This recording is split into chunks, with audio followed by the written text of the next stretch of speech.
In March 1946, Robert Odell walked into Creek Haven Elementary School with a shotgun and a pistol. 12 children and a math teacher never made it home. Odell was arrested immediately following the massacre after he'd fallen down a flight of stairs. When asked why he had done it, he didn't answer. He just smiled. He was executed within the year. Creek Haven has changed a lot since then. It had been a mining town up until the 70s, when the ore depleted and the residents were forced to move away to find new work. Now it's deserted, left for the woods and the wild to overrun. The buildings still stand, including the school, and ghostly rumours have surrounded the place since it was abandoned. Supposedly, the spirits of the children can be seen in and around the school where they died. I'd heard bits and pieces about it since I was a kid. My dad had been born there, but the family left even before the mines dried up. He had no memory of it. Grandma did though. She'd spent her whole life there, and she'd been in the school when Odell opened fire. That was one piece of her childhood she never talked about. I was taking a film class, and we received an assignment to shoot a mini documentary. I knew right away what I wanted to cover. I decided to interview Grandma first to see what she could tell me about Creek Haven and the supposed hauntings that followed in Odell's wake. "We don't say that name," I recorded her telling me. Even over the tape, I can hear the thin, disapproving line she'd pressed her lips into. "And you don't want to go there. Terrible memories left it ruined." My voice comes up after a moment of silence. "Do you remember that day?" There's a squeak of a chair as Grandma shifted uncomfortably. "Of course I do. I knew all of the victims. Some had been my friends. You don't forget something like that. Never." After so long, her voice was still raw with pain. I shut the tape off. Even as a high school kid, I knew there were some things you shouldn't push. After it was done, my grandma got up and walked to the kitchen. She asked me what kind of cookies she should bake for me to take home. I didn't bring up Creek Haven with her again. That didn't put me off the project though. I recruited my friend, Nicole, to act as a camera woman, and we picked a date to drive to Creek Haven.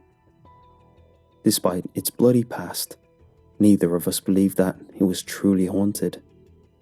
My documentary was meant to cover its history and the birth of an urban legend. I called it The Making of a Ghost Town. It was overcast and humid when we left. Nicole's Jeep's AC was broken, and she spent the 30-minute ride complaining about it. I was too busy focusing on my notes to really notice. I don't think I looked up until she stopped short and my seatbelt caught me as I jerked forward. A barrier had been erected in front of the road leading to Creek Haven. I got out and filmed it and the long strip of potholed pavement behind it. I had Nicole put a 4-wheel drive to good use and directed her off-road to go around the flimsy barricade. I held the camera out the window, catching shots of the trees lining the way in and first glimpses of houses, sagging in disrepair in the distance. We slowed to a stop when we reached what had once been Main Street. I had dug up old photos of the town over the years, and Nicole and I went through the piles to find ones that matched the spot we were in. I wanted a montage of then and now comparisons to open the documentary with. "So, when do we get to the school?" Nicole asked. She was eager to get to the haunted part already. "Soon. Come on, Cleo. You know that's the only thing anyone's going to care about. The video's only going to be about half an hour. Don't waste your time being artsy-fartsy. The tight, grim set of Grandma's expression crossed my mind as I relented. What was still an open wound for her was schoolwork fodder for us. It was a reminder to treat the subject matter with as much respect as I could manage. We followed a map I brought down the bumpy streets towards the school. It was eerie to drive past the sun-bleached buildings, still sporting their signs and business names, as if they were just waiting to open the doors again. I kept the camcorder rolling as we turned down Dogwood toward the low stone wall that surrounded the school. It was a 2-story building, red brick and blackened windows. The small parking lot was an empty mess of weeds growing through concrete. Nicole parked just outside the front doors. The glass on one had been shattered, allowing us to view the corridor beyond. As I started to climb out, Nicole grabbed my arm. "Someone's in there," she hissed. "Where?" "There," she said, jabbing her finger forward. "In the front doorway inside. Someone's looking out." I squinted into the darkened hallway and gasped. The outline of a person was peeking out around the doorframe. Nicole's finger dug into my arm. We sat, frozen, and waited. The person didn't move. "What should we do?" Nicole asked in an uneasy whisper. The person still hadn't budged from their spot. "Could it be a homeless person?" she suggested. I leaned forward in my seat. "I don't think so." "Cleo, no!" Despite her protests, I pushed the Jeep's door open and lifted the camcorder to my eye. In hesitant, small steps, I climbed the short stone stairway leading into the school until my suspicions were confirmed. "Cleo!" I laughed and waved for her to get out of the car and join me. "It's a mannequin." "What?" She sounded doubtful. "A mannequin! Is that supposed to make it less creepy?" "Come on, you big baby. We've got a lot to film." After some convincing, Nicole finally joined me, and we stepped through the broken glass opening. The inside was dimly lit in shades of grey that filtered through the grimy windows. The dirty, child-sized mannequin we'd seen from outside was standing just inside the first doorway, which had a sign labelling it the front office. Over its shoulder, another mannequin, this one modelled after an adult, was just standing behind the desk. Another pair were seated in some chairs outside another door marked Principal. "What the heck?" Nicole said from over my shoulder. I giggled nervously and filmed. She stayed close on my heels as we walked further into the school. A few child mannequins were scattered throughout the hall. One at an old-fashioned water fountain. A few were standing in a line outside her classroom door. Within the classroom, an adult mannequin had been placed in front of the chalkboard, and some of the seats had more of the smaller ones in them. They were all browned with dust and age. "This is way too weird," Nicole said. "I'm going to wait outside." "Oh, come on. Someone was just messing around a long time ago." "Whatever, I don't care. I'm out." Nicole scurried back toward the front door, leaving me to call after her. She didn't even turn around. I grumbled and kept going. Each room I passed had its own set of mannequins.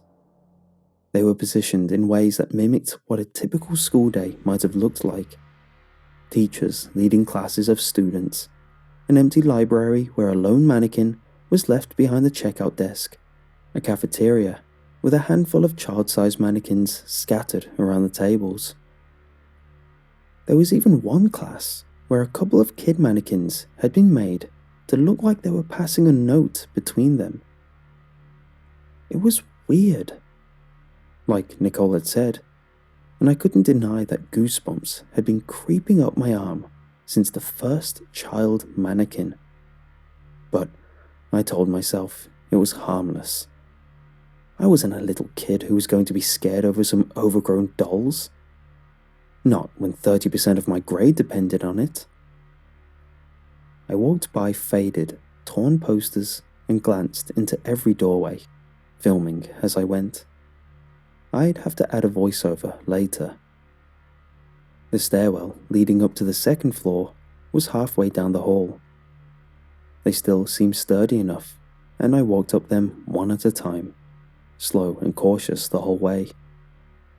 At the top of the stairs, a single, adult mannequin was standing with its back to me. Someone had taped a stick that sort of resembled a handgun to its waist. A larger stick had been taped between its hands. I wrinkled my nose in distaste at the obvious symbolism and shoved the thing off to the side.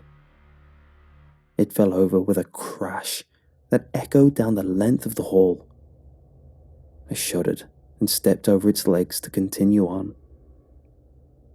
Unlike the first floor, there was only one classroom that had any mannequins in it on this one.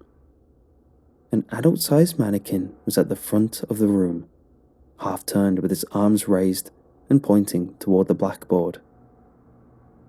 Every seat in this class was filled by a child-sized counterpart. They were facing forward, as if paying attention to their lesson. I panned the camcorder across the class.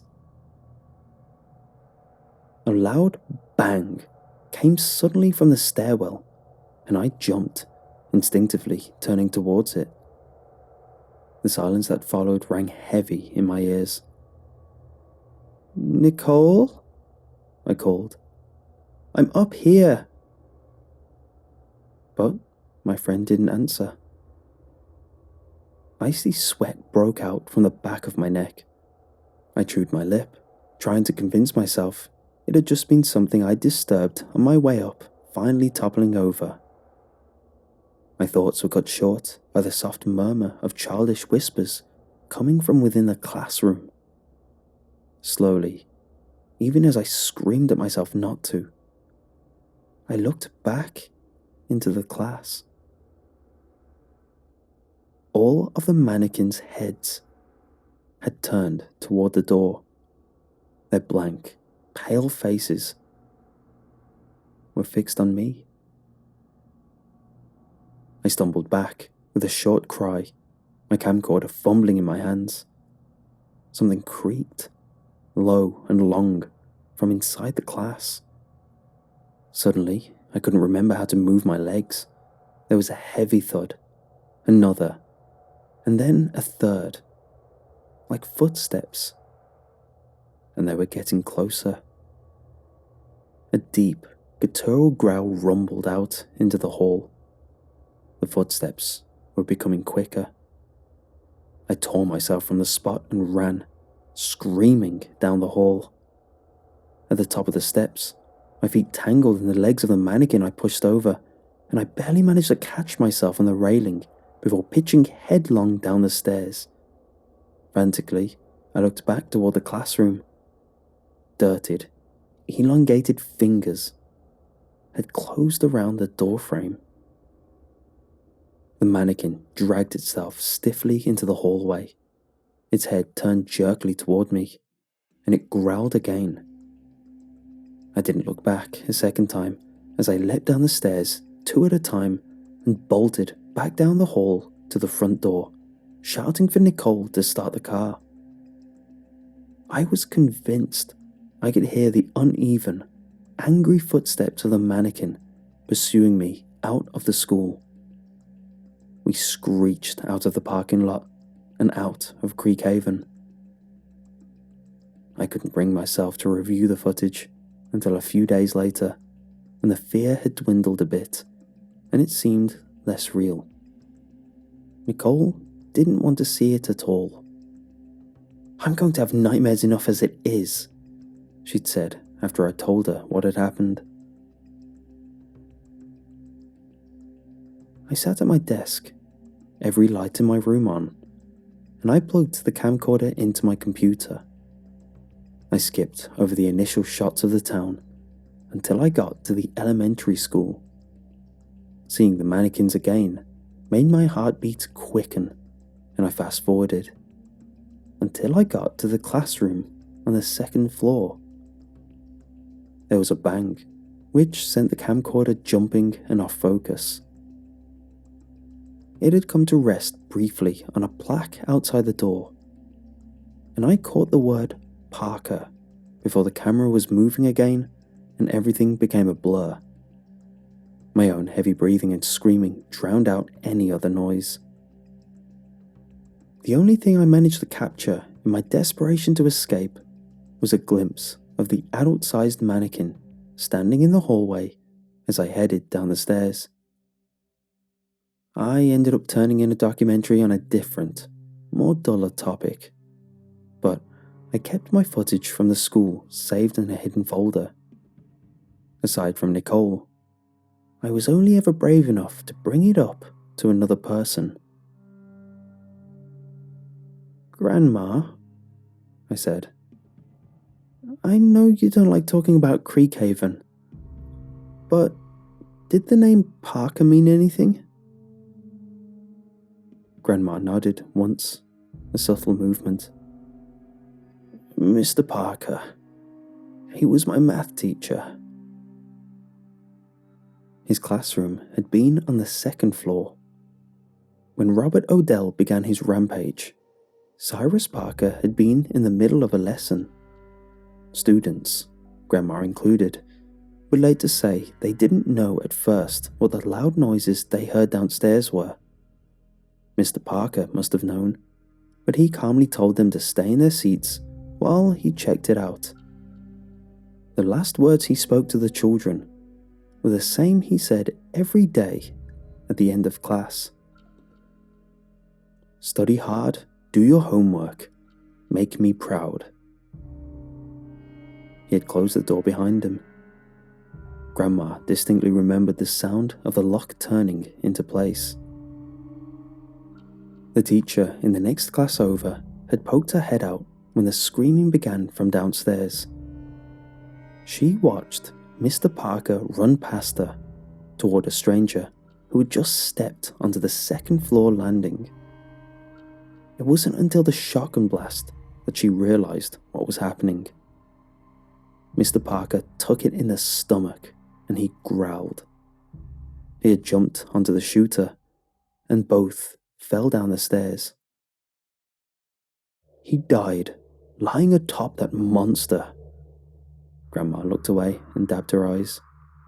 Held him down until there was no life left in him. If he hadn't. She trailed off, and I didn't ask any more. I don't know who put the mannequins in the school or why. Maybe it was an art project. Maybe it was a planned memorial that never panned out. I've never found an answer. But 13 innocent lives were lost in March of 1946. Since then, it's been said that the ghosts of the children haunt the school grounds. I believe it. And I know they're not alone. I know that Mr. Parker never got to leave either. He remains watching over those children now, the same way he did then. God help anyone who ever tries to harm them again.